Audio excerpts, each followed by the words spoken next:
My name is Paul Murray. I am Head of Formats at IWC Media, which is a television production company within a larger group called Zodiac.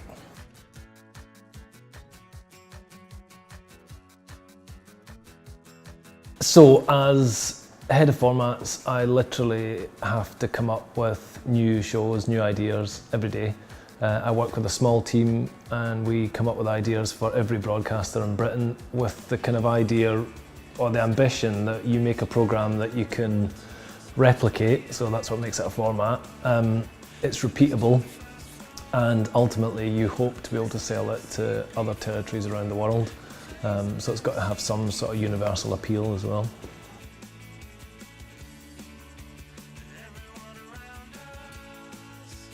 I started in television probably the same way that a lot of people of my kind of generation got into it, which is not through a media degree or not through a conventional route. I studied sculpture at art school, came out of that, didn't really know what to do, sort of did a little bit around the music industry and then found myself being the PA to Muriel Gray.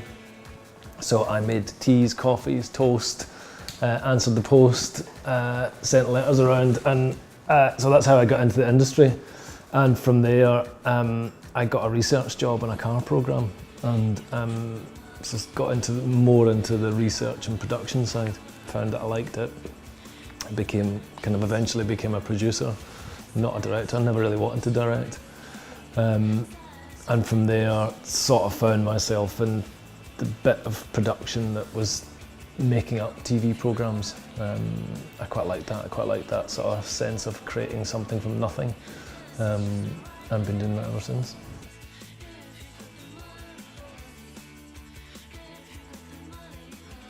TV, I think, rewards inquiry, a kind of insatiable appetite to find stuff out,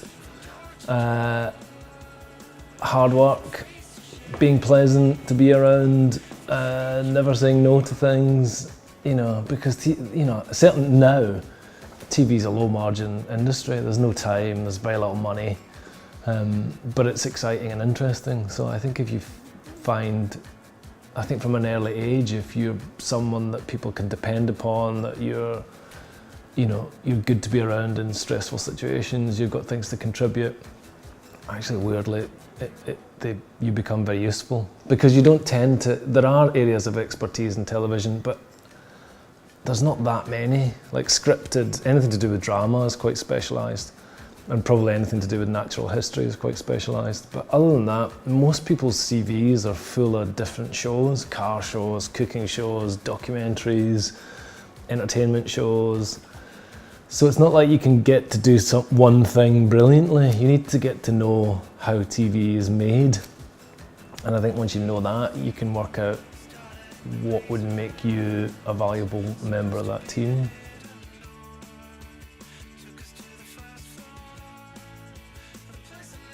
I think it's more formalised now.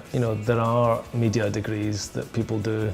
I don't really know if they're that valuable, to be completely honest, but that would be a kind of formal route in where you get training and you get an insight into the industry. In my experience, nobody's really looking for that. You're much more interesting as a young person if you've got a degree in physics, or you've made your own pub film show, because you're sort of intriguing then. And I think that all television is based on, because I think that ultimately the viewer is based on what's new. I think we're kind of magpies as viewers, and I think that if you've got something to offer, then you're intriguing and you're interested and you've got a different take on things that maybe other people might not. Everyone starts as a runner, really. There's no way around the fact that you start at the bottom.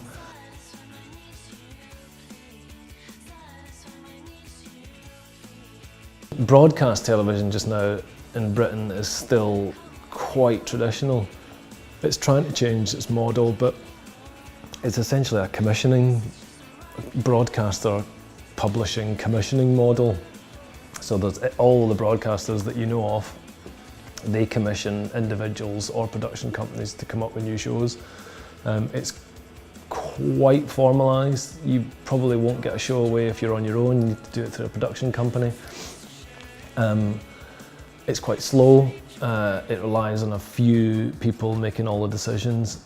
What's happened, I think, in the last, say, 10 years is that the birth of YouTube and Netflix and you can publish whatever you like on your own Facebook page, or, you know, that there's some cracks appearing in broadcast because people can just do it themselves now.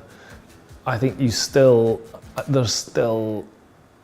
I think, a desire for entertaining and quality programming. Doesn't matter where you find it. I think that's the difference, is that the audience has changed. I think they're agnostic now about where they find what they want to watch. They're program specific rather than channel specific. I think 10 years ago you might be like a Channel 4 viewer, and they would curate what was on telly for you, and you'd go, yeah, I'm that kind of guy, I'm a Channel 4 guy, or I'm an ITV guy, or now I think you just go, well, I'm a Big Bang Theory person, or I'm a David Attenborough person on BBC One, or I'm a Pointless person, or everyone just goes to the shows that they want.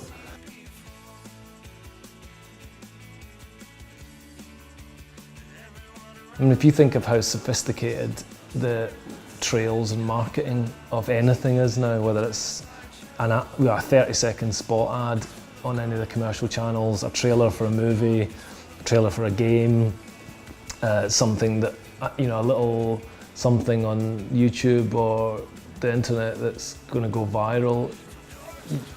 The world has just so fundamentally changed that to get noticed, you need to make it as bold as possible. So I think I would say, look at presentation skills and how can you make what you're offering as arresting as possible? Because everyone's busy and everyone's got ideas, and there's hundreds of them around now. You know, you're not unique. But a great idea, people will chop your hand off for a great idea.